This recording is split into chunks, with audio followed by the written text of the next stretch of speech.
Hey, Kelsey. Hey, Brooke. Want to tell everyone what's happening in today's episode? Today, we are going to be talking about the past week and the awesomeness that this week was. And, of course, Kamala Harris. Yeah. And to pause. Make sure we say it right. Oh. Kamala. It's like Kamala. That's all you have to think about now. Hello, and welcome to Remedial Herstory, the other 50%, the podcast that explores what happened to the women in history class. Now, here's your host, Kelsey Brooke Eckert, and her partner in crime, Brooke Neva Sullivan. Episode 27, Blocked and Kamala Harris. And yes, we may or may not have watched Maya Rudolph's portrayal of Kamala. It's like Kamala. Prior to recording this episode. If you haven't seen it, see it. It's pure art. Yeah, but like not just that one, like all of them. I mean, Maya Rudolph gives life to Kamala Harris, but Kamala Harris is life. Oh, yeah. So good. Oh my gosh. So, before we get to her, I want to talk about this past week in public schools. Oh, yeah. I mean, how are you dealing? How do you watch the inauguration? Is that a thing? So, that is the question. Oh, really? So, past inaugurations, like any political major event, the question that every social studies teacher has to ask themselves is, do I turn on the television? Yeah.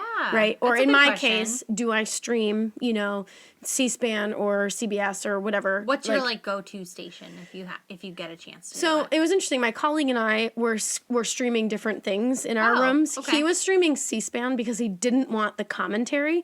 He wanted the non-biased, here's just what's happening, Clever. And I appreciated that. And I think he was right when he said that. I was like, I should have played C-SPAN.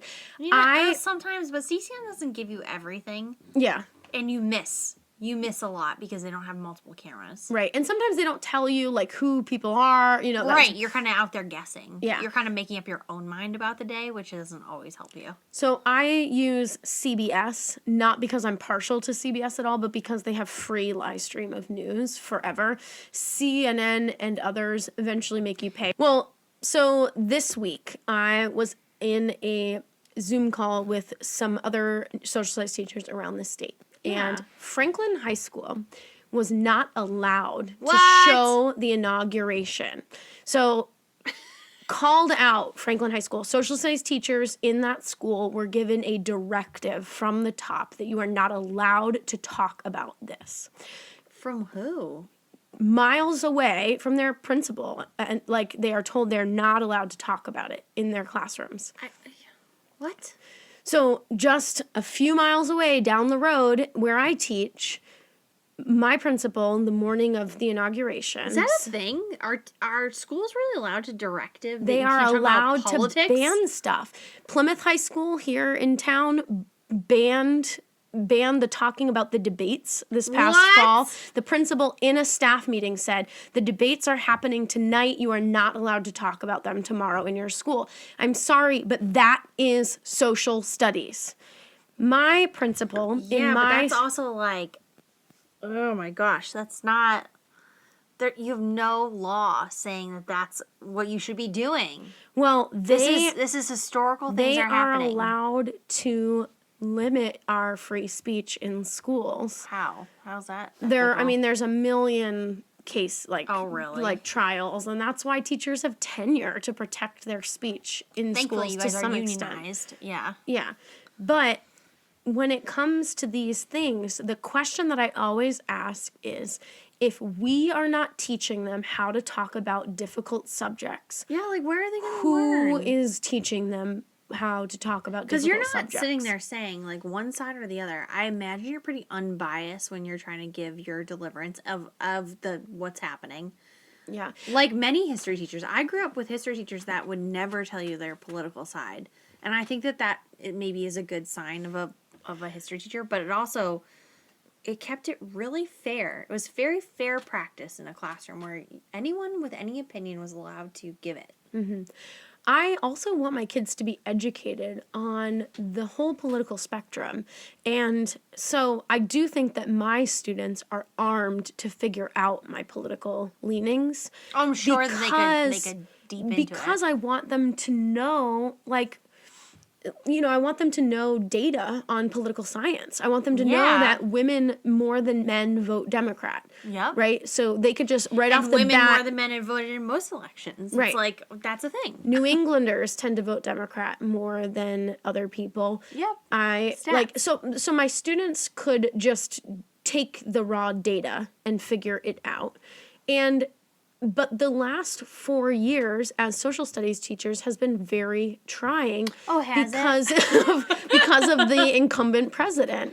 And because the guy coming after your jobs, I mean, didn't he enact trying to make tiny patriots a thing? Yes. So this has been a very difficult time to be a social studies teacher because you have to be neutral on in issues where it's impossible to be neutral. It's okay, I apparently don't care about human rights. I'm not really sure. So it's been a very challenging. Are you Muslim in my classroom? Sorry, bye. Are you Mexican in my classroom? Yeah, bye. I hope that you're not an immigrant. It's just really awful. So it's been very trying, but I think many teachers around the country have been walking whatever line they know to balance the political situation in their lives. Exactly. But more recently, I was talking to a couple different career coaches that I network with, and we get together on Wednesdays and we call ourselves the HR disruptors, but more teachers than ever have reached out to us that they're changing careers. Yeah. It is by far the number one people that are reaching out and saying, I can't do this anymore. Yeah. Whether it's pandemic related or election and political and related. How to do this. But it's definitely, I've never had teachers reach out and say, I'm not interested in this career anymore. Right. Well, it is in my school, the directive, we were given an email from our principal, but the email said, this is a historic moment. And I'm not even just talking about Kamala Harris. We've got the oldest president in American history being elected for the first, that's incredible. First term. We got the second man ever in American history. Ever. He's Jewish. We have the first lady to not only pledge to keep her day job, as a teacher, mind you, but also she has a doctorate, which is the highest. She's more educated than her husband. Right, but she's also the highest educated first lady in American history ever. So the list of things. And she's a stepmom. And Kamala Harris, stepmom. So you have all these family dynamics, too, coming into play that have never really been in office before. Forget all the stuff about her being the first woman, the first person of color, not just woman of color, person of color in the vice president. So my principal's email to us was, if you want to show it, show it. It's up to you. Great. We're professional educators, fun fact. In my school, the majority of us have master's degrees or doctorate degrees. I just don't even email me. I'm gonna do it anyway. Right. But he did email it and he said, if you want to show it, show it. But I'd like you to frame it in the sense that it is a historic moment and we are going to watch it. And I appreciate the permission to do that. But I think you're right.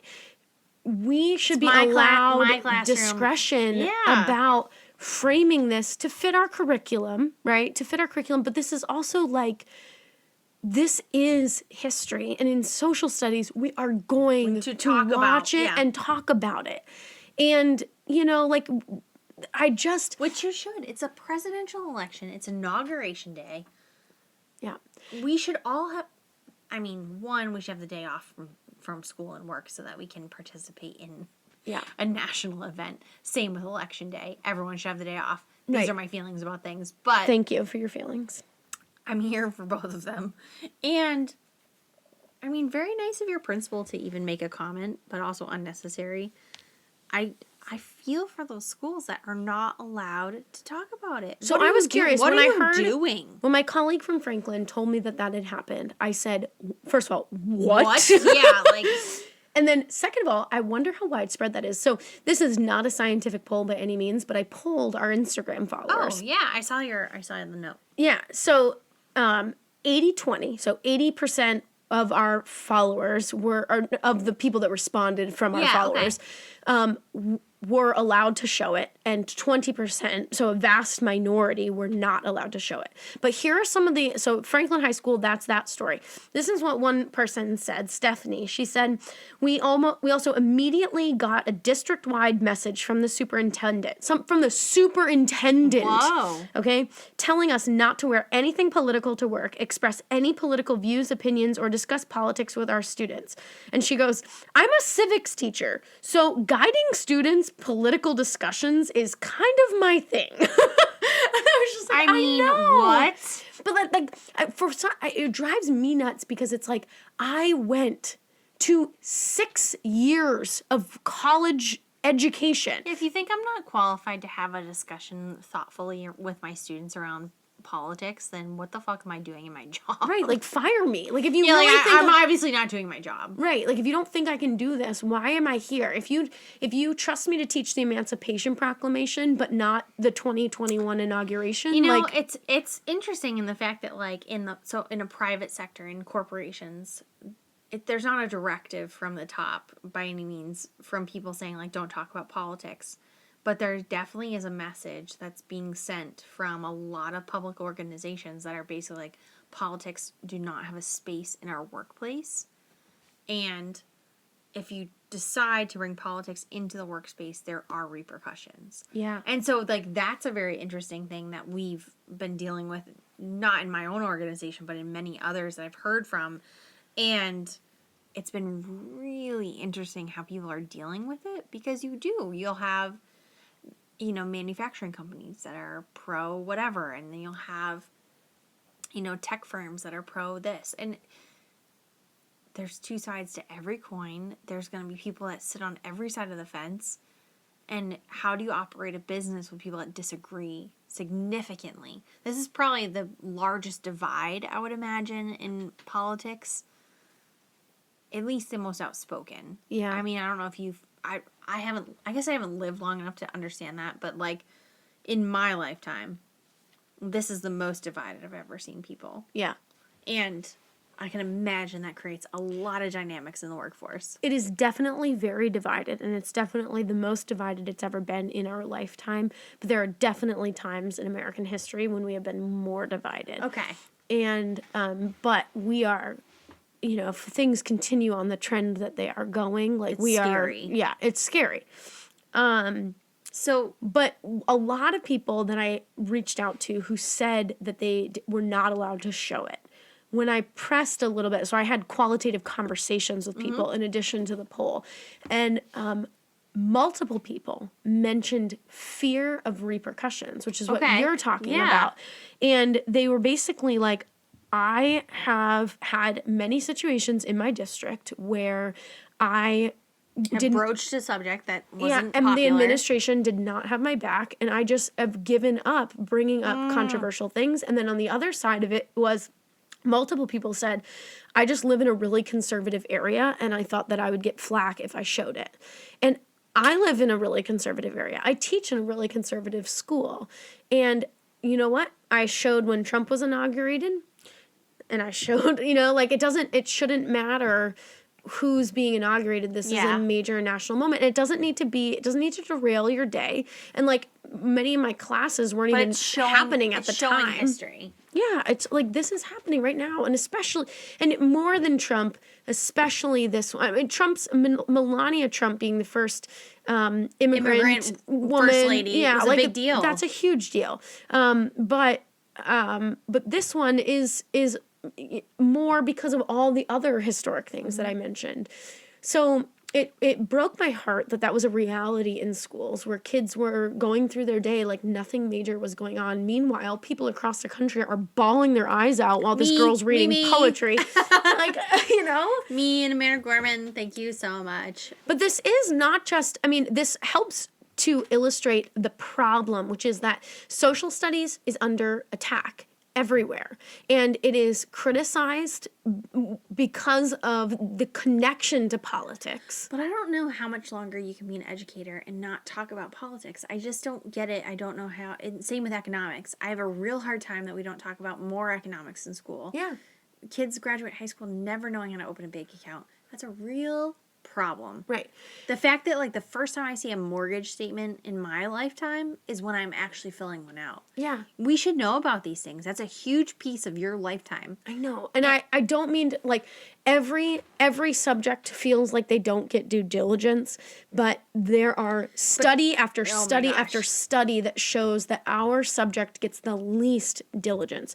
So not only is that a problem, there's also studies coming out that show that students learn literacy better in social studies classes. Absolutely. Because there's a content connection to what they're reading. It's storytelling. It's storytelling. Imagery. It's easy to grasp a hold of. And it's the same thing with English. It's like, okay, well, there's a story here. I can grasp onto it. There's a time period. Great. Why not correlate your English and your history classes so that it's consistent through and through? Right. There's a million things that could be done, but what's happening is that, and I just found out that the elementary school where I teach is not teaching social studies or science in remote learning right now. And apparently that's okay, that we're just going to cut 2 of the 4 core subjects from the curriculum because we're remote. If I was a parent in that community, I have a real problem. We're homeschooling now. Like, that's what I'd be saying. If not, I wouldn't be paying my taxes to the local community schools. Right. I mean, I'm paying for an education that I think that my child is receiving in the U.S. Right. We live here in the United States of America. But not just we, the parents, like we, the citizens. Yeah. I live in this town, and I want to make sure that every kid in this town is getting an adequate education so that we don't have town-wide issues. Hysteria when they don't understand science. And they can't figure out how to wear a mask. Because it got cut because of the pandemic. So it's not just a social studies issue. It's also a women's rights issue, because when you don't teach current events in school, and women have, because of all the other reasons we've outlined on this podcast, women have been cut out of history for all of those reasons. Mm-hmm. The current events are where women are leading and dominating and being badass. Think about the last few elections. We had Sarah Palin, VP to candidate, nominee to John McCain, running against Barack Obama. Then you've got Hillary Clinton, right, running for president for the first time. Now you've got Kamala Harris in a Democratic field of many badass women. Elizabeth Warren, right? Oh my gosh, yeah, so many. Like the Amy Klobuchar, like so many. Who, by the way, did an incredible job at the inauguration. And these are names that American children should be learning, because women aren't represented in the history class, so we need to show the current events. And it breaks down to representation matters. It's the same thing for any place in life. If you don't see it, you don't know it. And if you don't talk about it, you don't learn it. And it's prevalent in not only history classes, but so many others. And this is what you're trying to do. You're trying to combat everything else. Right. This particular inauguration was so beautiful in the context of the attack at the Capitol. I mean, and all the work that they did to make this a peaceful transfer of power. Seeing George W. Bush there, seeing all the former presidents, Mike Pence there, seeing these all of the Supreme Court nominees that Trump put in. Yep. All of them attended. Were there.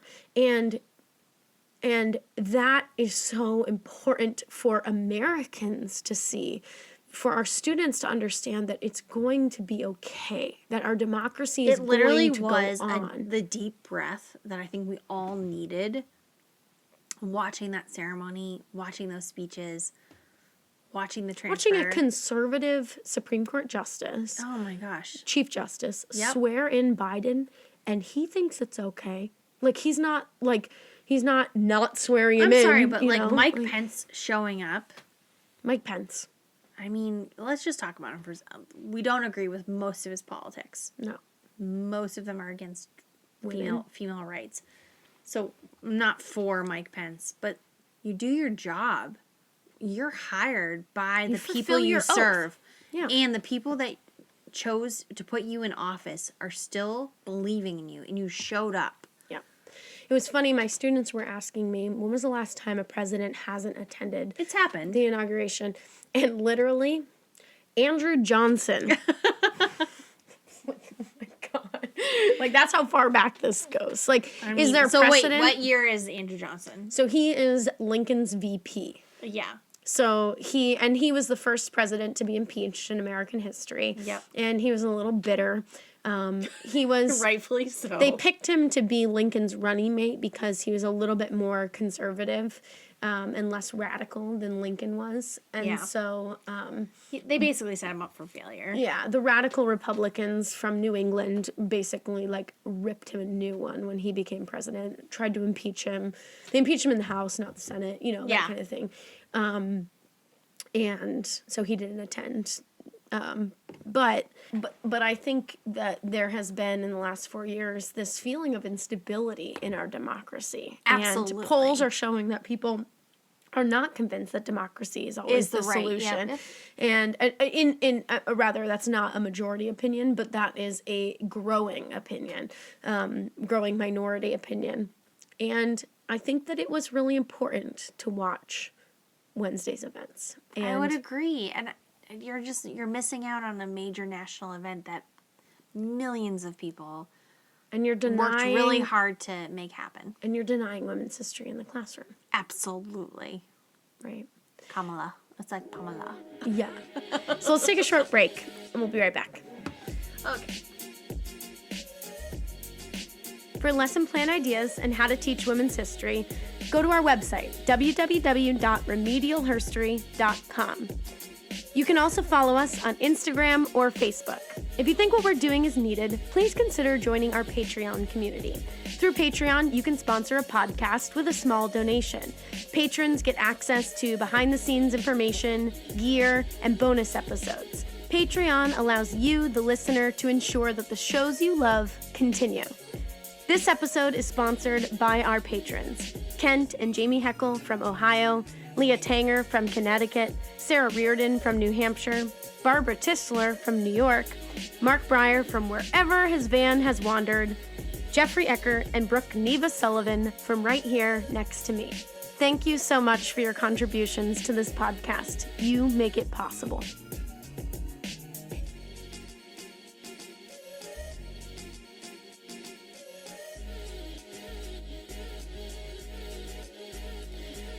So let's talk Kamala. Mm-hmm. Are you ready? Yes. Okay.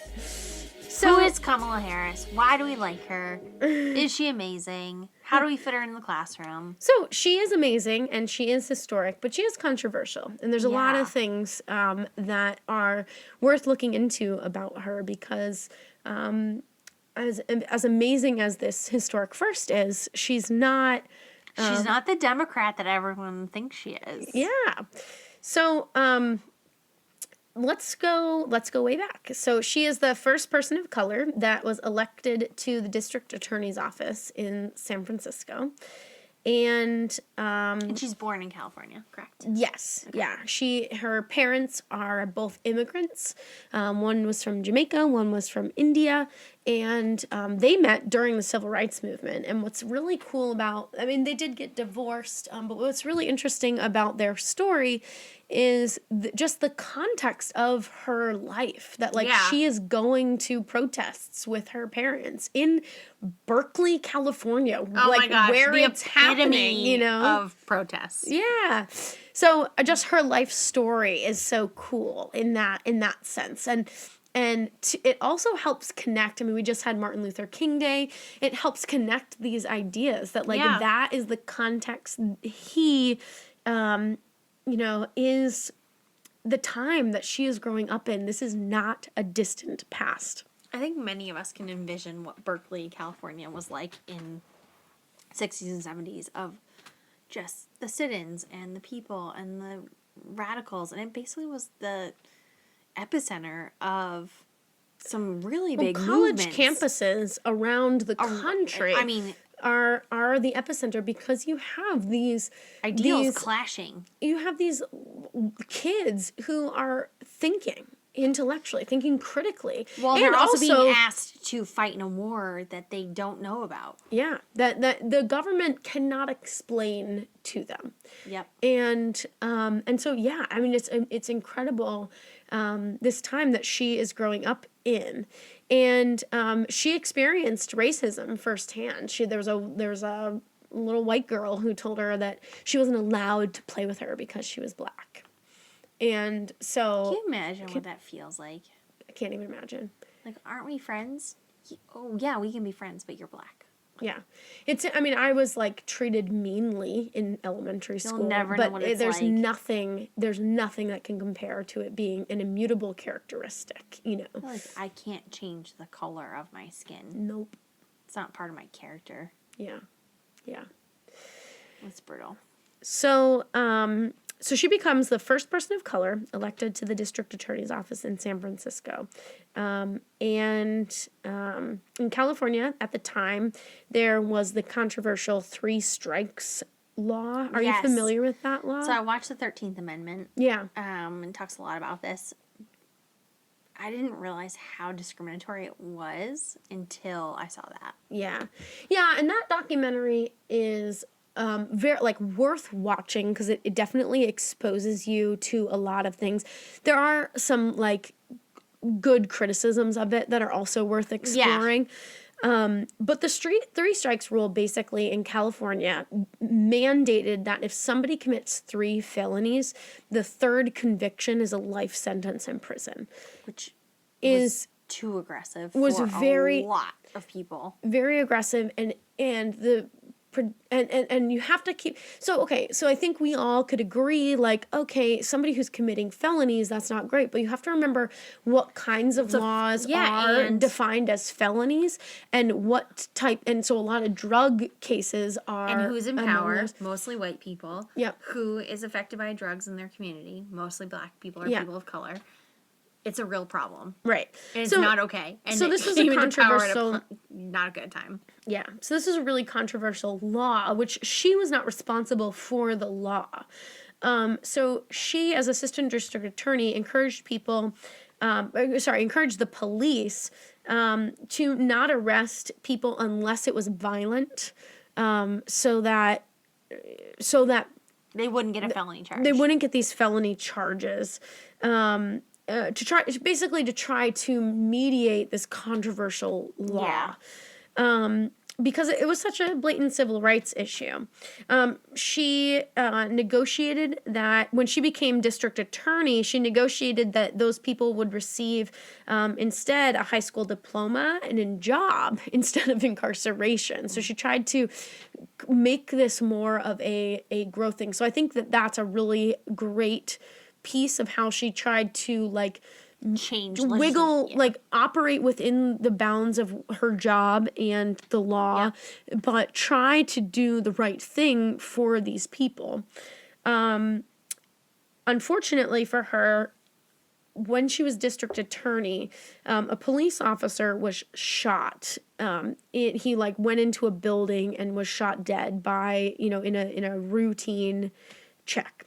And the funeral was massive. It became this hot button event.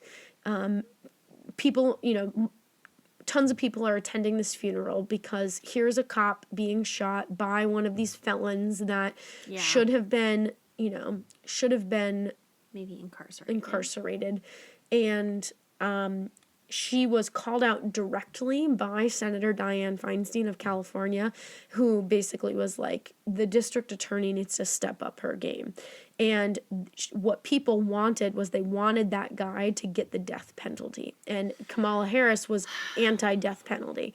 And to her credit, and I don't know, to her credit, she held her ground among incredible public pressure to give this guy the death penalty, and she did not. But many people, including Dianne Feinstein, were like, you should do that. And she called her out. Diane Feinstein called her out publicly at this guy's funeral, which I imagine is a lot of incredible. people do when police officers are murdered or things happen to them in that way. But you have to do your justice. Yeah.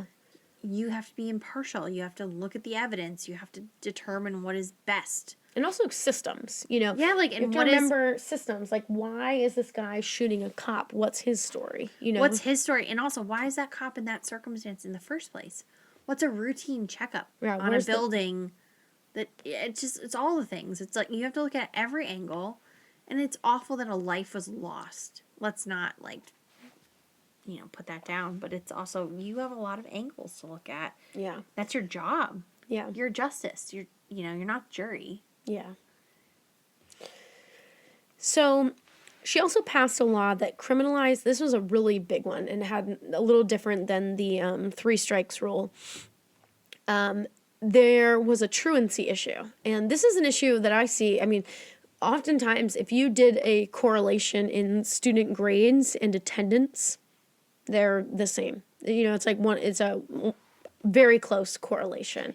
It's interesting that you mentioned that because our soccer coach in college was like, show up to every class, you'll more than likely get a B. I was like, yeah, done. And sit in the front row. Yeah, sit in the front row, introduce yourself. Tell the professor your name. Tell the professor your name, and you'll get a B. Yep. And I was like, that's it? He was like, that's all it takes. That's it. Just show up, Show kids. up.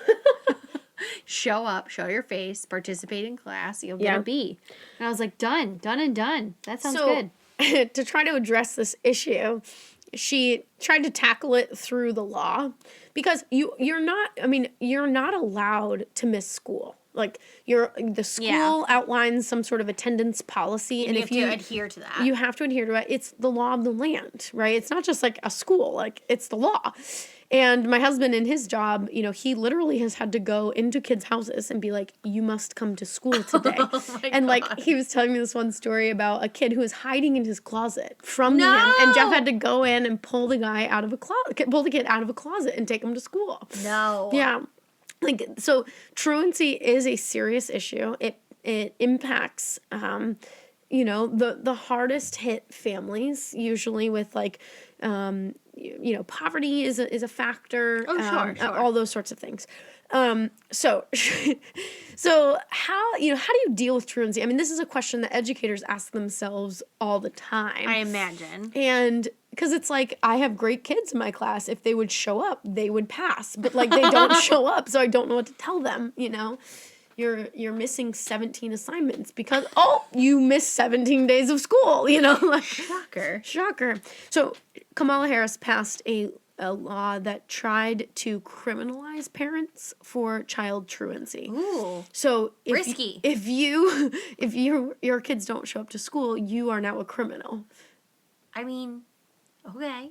It's a way to go about it, I guess. So it was obviously controversial because parents I imagine are like that's exactly what I'm thinking about is like our town was a farming town. Yeah.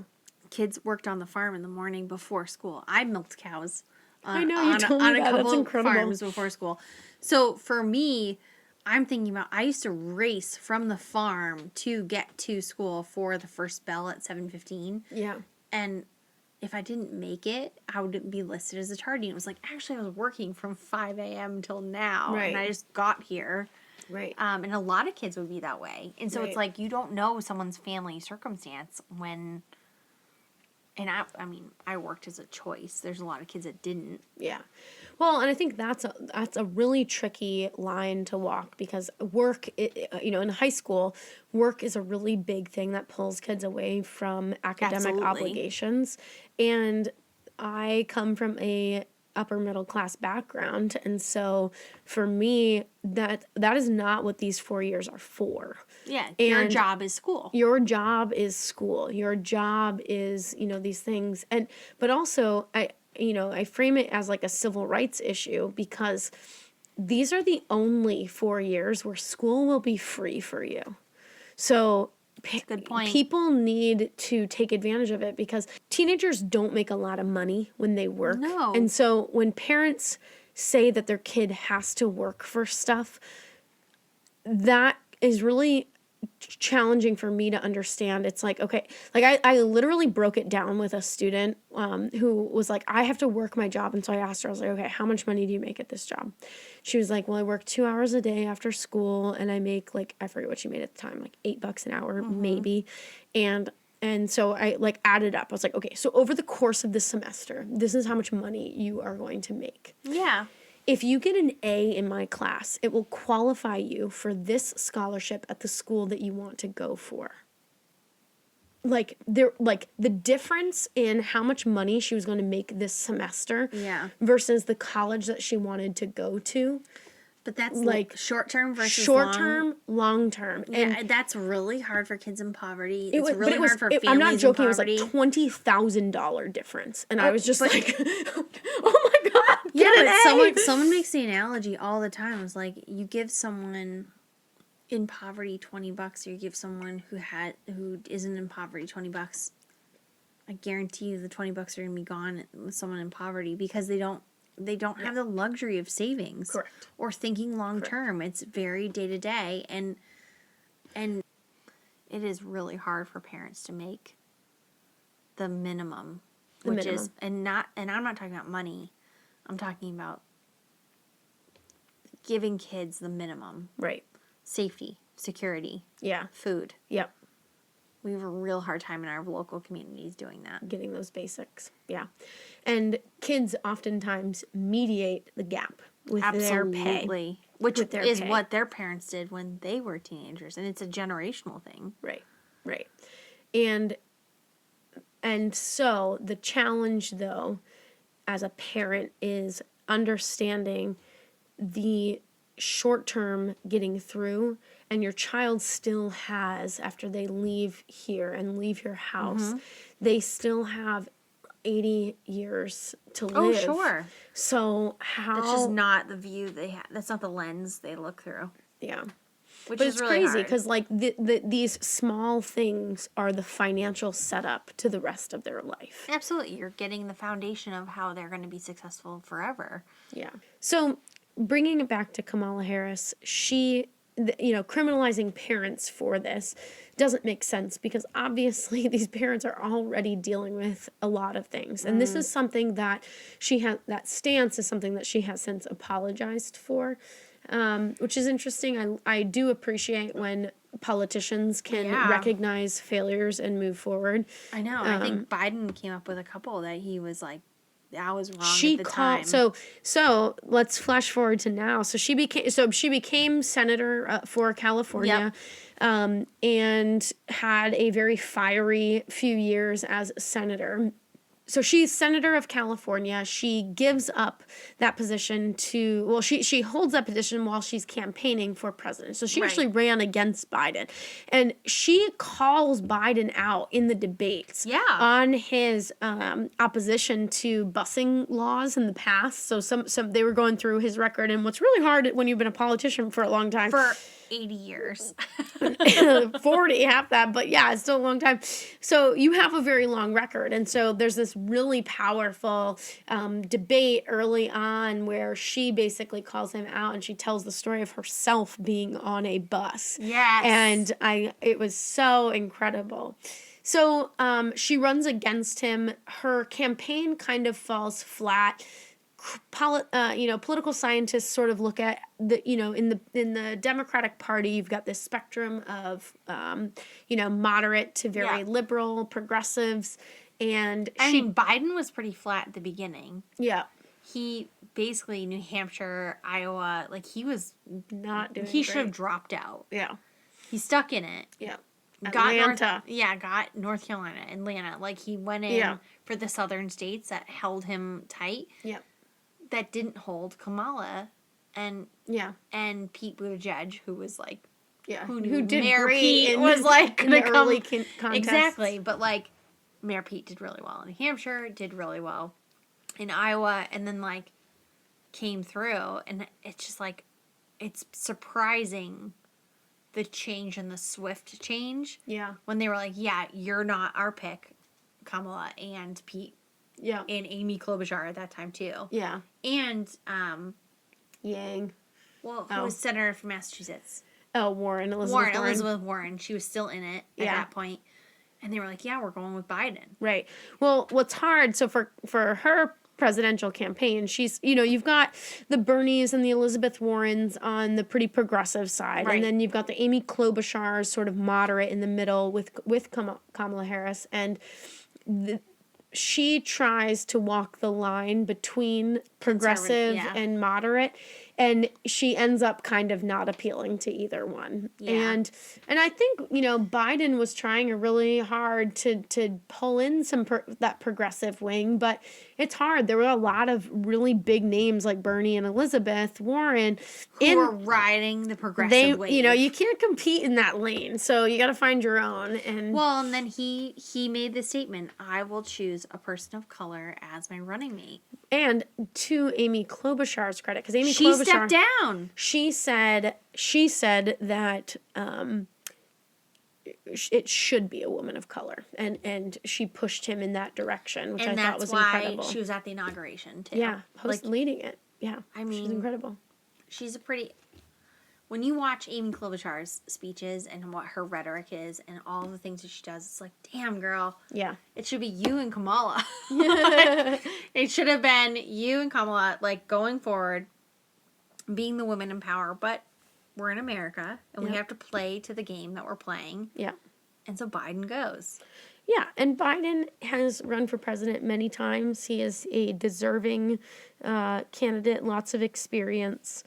And I also think that I'm very excited about, whether it was him or Trump, the history making of having an older president. I hate that age is a conversation about whether somebody can do a job. Be qualified, yeah. They do over 45. Yeah.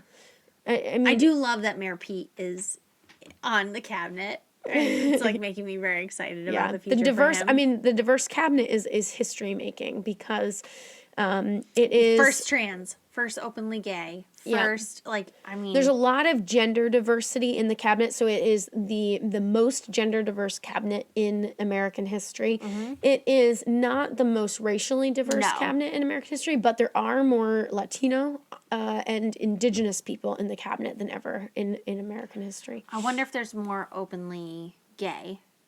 Oh, probably, but I don't know that. And it's also hard, openly would be the key word there. Because that's what I'm thinking is I'm imagining there's more gay cabinets, but I'm thinking of the current that are out, proud, loud.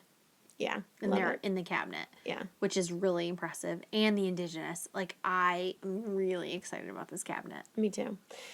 I'm excited about the diversity, and I'm excited about that being a trend for all presidents to have in the future, just representing let's hope representing this diverse nation.